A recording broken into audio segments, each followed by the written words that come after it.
Hello दोस्तों, आज का हमारा टॉपिक है क्लैंपर। क्लिपर आपने पहले पढ़ा होगा। क्लिपर क्या करता है? क्लिपर कोई जो अनवांटेड पोर्शन है किसी वेवफॉर्म का उसे कट करता है। क्लैंपर कुछ ऐसा नहीं करेगा।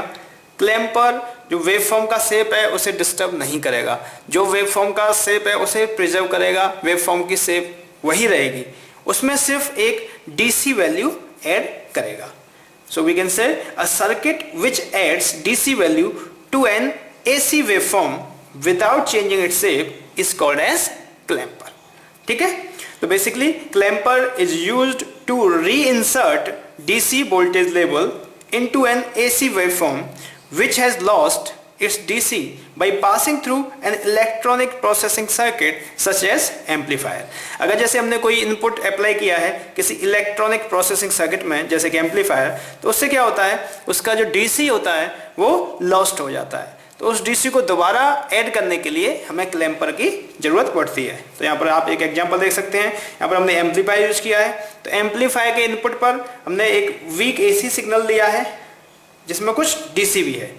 लेकिन जैसे ही एम्पलीफायर का आउटपुट आप देखते हैं तो एम्पलीफायर जो वीक एसी सिग्नल था उसे तो स्ट्रॉन्ग कर देगा, उसे एम्पलीफाई कर देगा, लेकिन इसके आउटपुट पर डीसी आपको नहीं मिलेगी, डीसी लॉस्ट हो जाएगी। बिकॉज अगर आप एम्पलीफायर का फिगर देखेंगे तो आपको पता चलेगा उसमें हम कुछ कैपेसिटर्स यूज करते हैं। तो capacitor basically block the DC, वो डीसी को ब्लॉक करता है, तो इसके आउटपुट पर आपको डीसी नहीं मिलेगी।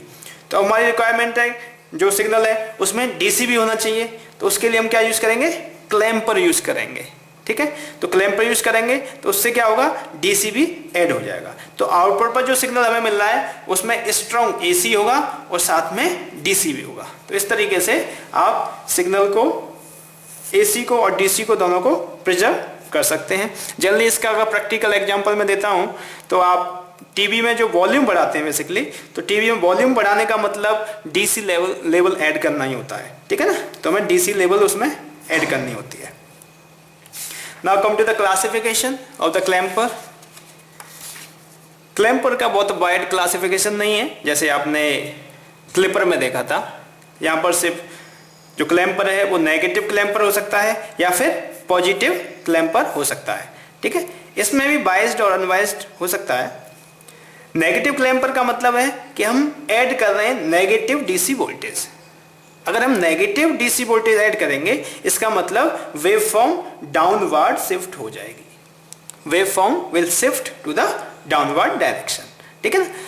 पॉजिटिव क्लैंपर में हम ऐड करते हैं पॉजिटिव डीसी वोल्टेज।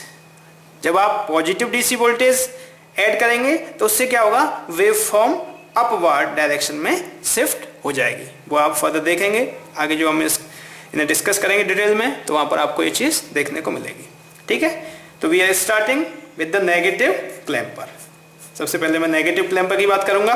तो नेगेटिव क्लैंपर के लिए फिगर कुछ इस तरीके से होता है। ठीक है, क्लैंपर में अगर आप देखेंगे तो आपको क्लैंपर में एक अलग कंपोनेंट दिखाई देता है जो कि है कैपेसिटर। क्लिपर के अंदर ऐसा कुछ नहीं था, तो यहाँ पर आपको एक कैपेसिटर दिखाई दे रहा है। तो कैपेसिटर अगर आपको दिखाई दे जाता है सर्किट में तो आप समझ लीजिए कि ये क्लिपर तो है नहीं, ये या तो क्लैंपर होगा या फिर एक और सर्किट होता है वोल्टेज मल्टीप्लायर, वो हो सकता है। ठीक है, तो बेसिकली ये आपका क्लैंपर सर्किट है, नेगेटिव क्लैंपर। यहाँ पर एक डायोड यूज किया है और एक कैपेसिटर हमने यूज किया है। ठीक है, VI है जो हम कोई भी एसी वेवफॉर्म ले सकते हैं। ठीक है, हमने यहाँ पर एक रेक्टेंगुलर वेवफॉर्म ली है जिससे आपको ऑपरेशन आसानी से समझ में आ सके। इसे एनालिसिस करने के लिए, इस क्वेश्चन को सॉल्व करने के लिए आपको एक चीज का बहुत ध्यान रखना है। आपको स्टार्ट करना है from that cycle which makes diode forward bias. मतलब कंडीशन ये होती है, ये पॉजिटिव हाफ साइकिल है, ये नेगेटिव हाफ साइकिल है, आपको कौन से हाफ साइकिल से स्टार्ट करें, आप फंक्शन कहाँ से स्टार्ट करें। तो मैं आपको सजेस्ट करूंगा कि आप उस साइकिल से फंक्शन स्टार्ट करें जिससे ये डायोड है ये फॉरवर्ड बायस हो जाए। ठीक है, डायोड का ये पॉजिटिव टर्मिनल है और ये नेगेटिव टर्मिनल है। तो जब पॉजिटिव से पॉजिटिव कनेक्ट होता है, नेगेटिव से नेगेटिव, तब फॉरवर्ड बायस होता है। तो इस केस में इसका मतलब ये हुआ, अगर मैं यहाँ पर प्लस अप्लाई करूंगा और यहाँ पर माइनस अप्लाई करूंगा तब ये फॉरवर्ड बायस होगा। और जब यहाँ प्लस और माइनस है इसका मतलब ये पॉजिटिव हाफ साइकिल हुई, VI ग्रेटर देन 0। बात क्लियर है? ठीक है, तो इसका मतलब हम पॉजिटिव हाफ साइकिल से स्टार्ट करेंगे इस सर्किट में। ऐसा क्यों कर रहे हैं ये हम आपको बाद में बताएंगे, ठीक है। तो मैंने कंसीडर किया है, कंसीडर पॉजिटिव हाफ साइकिल और वी आई ग्रेटर देन 0, ठीक है। इससे मैंने कंसीडर किया। इससे क्या होगा, डायोड फॉरवर्ड बायस में होगा, क्योंकि उसी के लिए हमने पॉजिटिव हाफ साइकिल ली है, डेफिनेटली फॉरवर्ड बायस में होगा। Act as a short circuit, ये शॉर्ट सर्किट की तरह बिहेव करने लगेगा, ठीक है ना। उसके बाद क्या होगा, जो कैपेसिटर है वो चार्ज होना स्टार्ट हो जाएगा, कैपेसिटर स्टार्ट चार्जिंग, ठीक है ना। तो इनपुट है वो कैपेसिटर को चार्ज करेगा, एक करंट इस तरीके से फ्लो होगा, ठीक है ना। और ये अपनी जो मैक्सिमम वैल्यू है Vm वहां तक चार्ज होगा, ठीक है ना। तो इस केस में आपको दो वैल्यू निकालनी होती हैं, एक तो Vm की वैल्यू निकालनी होगी कि जो मैक्सिमम वैल्यू तक ये चार्ज हो रहा है वो वैल्यू क्या है, और दूसरा इस केस में आउटपुट क्या है। तो आउटपुट तो आई थिंक आप यहाँ देख के बता सकते हैं सिंपली, दोनों टर्मिनल शॉर्ट सर्किटेड हैं तो आउटपुट क्या होगा, 0। तो आउटपुट तो 0 आ गया इस केस में। Vm क्या है वो आप निकाल सकते हैं, उसके लिए आप KVL लगा सकते हैं, ठीक है ना। करंट जब इधर से फ्लो हो रहा है तो मैं यहाँ हमेशा प्लस मार्क करता हूँ, यहाँ पर माइनस मार्क करता हूँ, ठीक है ना। तो अप्लाई KVL, आपने अप्लाई किया KVL अप्लाई करेंगे तो क्या होगा, -Vi plus Vm is equal to 0, और I can say Vi is equal to, आप बेटर ऐसे लिखें Vm, क्यों Vm की वैल्यू निकालनी है तो Vm is equal to Vi, ठीक है ना। तो बेसिकली जो इनपुट वोल्टेज है उस वैल्यू तक ये चार्ज होगा, ठीक है ना। तो इनपुट का जो पीक वैल्यू एक्चुअली, तो वो इसमें हमने बेसिकली एक क्वेश्चन की तरह भी इसे लिया है, थ्योरी की तरह भी लिया है। ये हमने 10 वोल्ट रखा है, इसका मतलब ये कैपेसिटर है वो मैक्सिमम 10 वोल्ट तक चार्ज होगा, ठीक है। तो ये फर्स्ट साइकिल हो गया। उसके बाद हम सेकेंड साइकिल की बात करते हैं। तो कंसीडर नेगेटिव हाफ साइकिल और Vi लेस देन 0, ठीक है। Vi लेस देन 0, इसका मतलब यहाँ पर माइनस हो जाएगा, यहाँ पर प्लस हो जाएगा। ये आपका इनपुट है, ये जो चार्ज हो चुका है Vm तक हो चुका है। एक चीज का आपको याद रखना है, यहाँ पर पोलैरिटी चेंज नहीं होगी, जो पहले पोलैरिटी थी प्लस यहाँ था माइनस यहाँ था यही रहेगा। तो इस पर वही रखेंगे आप प्लस माइनस, क्योंकि ये जितने वोल्ट तक चार्ज हो गया, ठीक है। जब नेगेटिव हाफ साइकिल है तो डेफिनेटली डायोड रिवर्स बायस है, तो act as an open circuit हमने करके दिखा दिया, ठीक है। इस केस में अब आपको इसकी वैल्यू नहीं निकालनी है, कैपेसिटर के अक्रॉस क्या वोल्टेज है, क्योंकि वो वैल्यू तो आप निकाल चुके हैं पहले। इस समय तो आपको बेसिकली आउटपुट ही निकालना है। अब आप समझ सकते हैं, अगर मैंने यहां पर इस पर्टिकुलर क्वेश्चन का मैंने अगर नेगेटिव हाफ साइकिल से स्टार्ट किया होता, अगर इसे नेगेटिव हाफ साइकिल से स्टार्ट किया होता और ये ओपन है, ठीक है, इसका मतलब कोई करंट फ्लो नहीं हो रहा है, तो मेरे को पता नहीं रहता कि ये कैपेसिटर किस वोल्टेज तक चार्ज हुआ है, कितने वोल्टेज तक चार्ज हुआ है। जरूरी नहीं है हमेशा Vi के बराबर ही चार्ज होगा, क्योंकि यहाँ पर हो सकता है कोई बैटरी कभी लगी हो या कुछ भी है, तो उस वजह से आप वो वैल्यू नहीं निकाल पाएंगे। तो इस वजह से हमने पहले उस साइकिल से स्टार्ट किया जिससे कैपेसिटर चार्ज हो जाए और हमें पता भी चल जाएगा कि ये कितने वोल्टेज तक चार्ज हो रखा है, जैसे हम आसानी से अपने कैलकुलेशन में यूज कर सकें, ठीक है ना।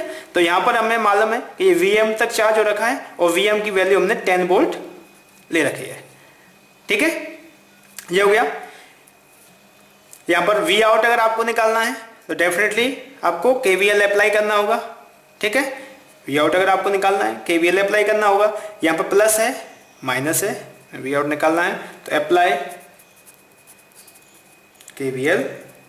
KVL आप अप्लाई कर रहे हैं, ठीक है। तो आप KVL कुछ इस तरीके से अप्लाई कर सकते हैं, इस तरीके से, ठीक है। तो प्लस से स्टार्ट कर रहा हूं मैं, तो Vi, ठीक है, फिर यहां पर प्लस आ गया, प्लस Vm, ठीक है, प्लस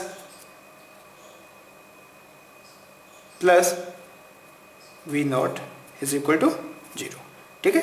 तो V0 इज इक्वल टू क्या आ जाएगा, V0 is equal to minus Vi plus Vm, ठीक है। इस पर्टिकुलर क्वेश्चन में आपको मालूम है Vi की वैल्यू क्या है, 10 वोल्ट है, ठीक है, और Vm की जो वैल्यू है वो भी 10 वोल्ट है। तो टोटल हो जाएगा -20 वोल्ट। ठीक है, क्लियर है। तो यहाँ पर वी आउट आ चुका है, दोनों केस आपके आ चुके हैं। फर्स्ट केस में जो आउटपुट की वैल्यू आई वो 0 आ रही थी, सेकंड केस में जो आउटपुट की वैल्यू आ रही है वो 20 वोल्ट आ रही है। अब इसे हम प्लॉट कर सकते हैं। यहाँ पर हमने इनपुट को प्लॉट किया है, ब्लू से जो मैंने प्लॉट किया है वो इनपुट है और रेड से मैं आउटपुट इस पर प्लॉट करूँगा। ठीक है, तो ये पॉजिटिव हाफ साइकिल है, ये नेगेटिव हाफ साइकिल है, सिंपली आप प्लॉट कर सकते हैं। हमने पॉजिटिव से स्टार्ट किया था, तो पॉजिटिव केस में जो आउटपुट है वो है 0, तो सिंपली इस केस में आपको 0 ही आउटपुट मिलने वाला है, ये 0 हो गया। ठीक, उसके बाद नेगेटिव है, उस केस में है -20 वोल्ट, तो इसका मतलब इस समय पर जो आउटपुट है वो हो गया